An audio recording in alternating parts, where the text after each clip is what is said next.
Good morning, students. We've already done with the recapitulation of the chapter, the overcoat. Today we are going to do certain phrases that have been used in the sentence in the chapter. We're going to understand their meanings and how they have been used in the chapter that we are going to learn today. Okay, so let's start with this. So the chapter is again Overcoat by Ruskin Bond. So let us start the four phrases. The first phrase that is being used is came up. That is to appear. Came up means to appear. And as per the text, the chapter says that the moon came up over the Himalayas. The first line itself says it was a frosty, cold weather, clear frosty weather, and as the moon came up over the Himalayas. Came up means to appear in the sky. Now, is this clear? Now, second, to set off. The set off means to start a journey or a trip. So, example can be I set off down the moonlit road. So, okay, and even the chapter says that the narrator put on his sweaters and old football scarf and overcoat and then set off down to the down on the moonlit road to the house of Kapadias. Clear? Now next, football scarf. Now it is not just a scarf that the author was wearing, but it is also used to show. It is also used as a mean, as a way to show support and pride in a game. So you can see in the picture also you can see it in the picture also. They are playing a game, and in that game they are using a scarf for a particular team, and it indicates a pride for them, support for that particular team. Hope it is clear. Now next, come along. Come along means to accompany. So I see this example. I would like you to come along with me to the opera. I want you to accompany me to the opera. Same the narrator and the girl Julie both accompanied each other. Both came along and went to the Kapadia's house. Now next, fell into beside me. Fell into beside me means to walk to begin walking in the same rhythm as the other person.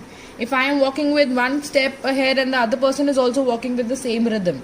Okay, so the chapter also says she fell into step beside me and we soon saw the lights from the Kapadia's house. She fell into step beside me. She started walking with the same rhythm, the way the narrator was walking, and then they both reached the Kapadia's house. Now, who is the she in this sentence? Yes, as per the text, it is Julie. I hope this part is clear. Okay, now let us move to the next one. A crowd at the party. There was a party going on at the Kapadia's house, Christmas party. So there was a crowd at the party means a large group of people have gathered to do something, have gathered to enjoy the Christmas party. So the chapter also says there was quite a crowd at the party. There was so many people gathered to enjoy the Christmas. Now, wrapped up in music. Wrapped up in music means to spend so much. Wrapped up means to spend so much time during doing something about it that you don't notice anybody else. That she was so much involved with dancing, with the music, that she forgot who was there in the party, who was noticing her. She didn't care. She was completely enjoying the music and dance. Clear? Now next, got up to go. That means wake up or rise on one's feet. That up to get up and then leaving for that particular place. The the narrator says that I got up at midnight got up to go, and he was about to leave the Kapadia's house.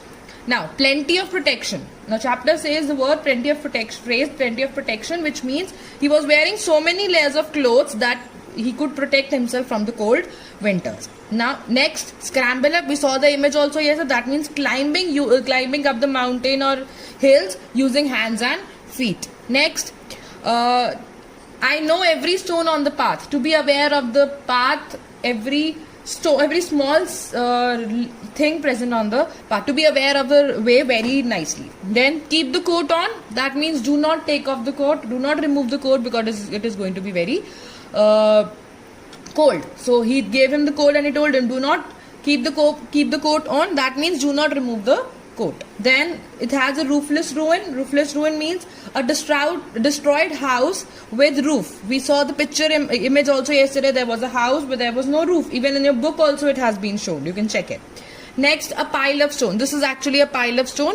A heap of stone lying one on top of the other. One is lying on the top of the other. It is generally used to build a house. So it was also like the Mackinnon's house was also similar. But since it was destroyed, so it looked as if it's only a pile of stone. Now next, played a joke on. That means to do a trick with somebody. To make them appear foolish. Okay. So the narrator said that has Julie played a joke on me? Has she fooled me? That she had told me the address of the house, which is actually a destroyed house. So a similar example I've taken. It took me a while to realize that my brother was playing a joke on me. He was trying to fool me. I hope this is clear. Now let us move to the next one. Next is fell into decay. That means to go slowly from a bad condition. Sorry, this M has been missed out. From a bad condition to a worse condition. That means the house that he saw was actually going in the worst condition. Okay.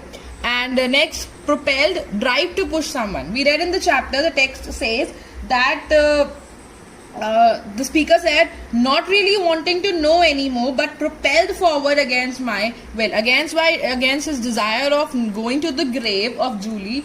He was propelled forward. He was pushed. Some drive pushed him to go and check the truth. Okay. Next is eternal snows of Himalayas. That means the snow that never stops falling. Himalaya is filled with snow every time it starts snowing.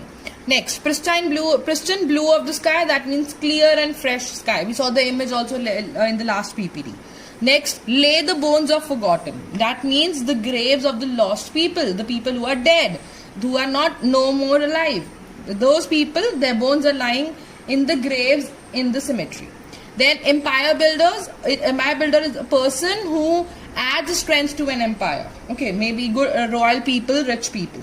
Next, wearing down, to make someone feel tired or less able to argue. Okay, when you're tired and you're not able to argue with somebody. And so similarly, it was mentioned in the text that even the monsoons have swept away across the cemetery, wearing down the stones. They might have made the stones fall, but the grave of Julie still remained fresh.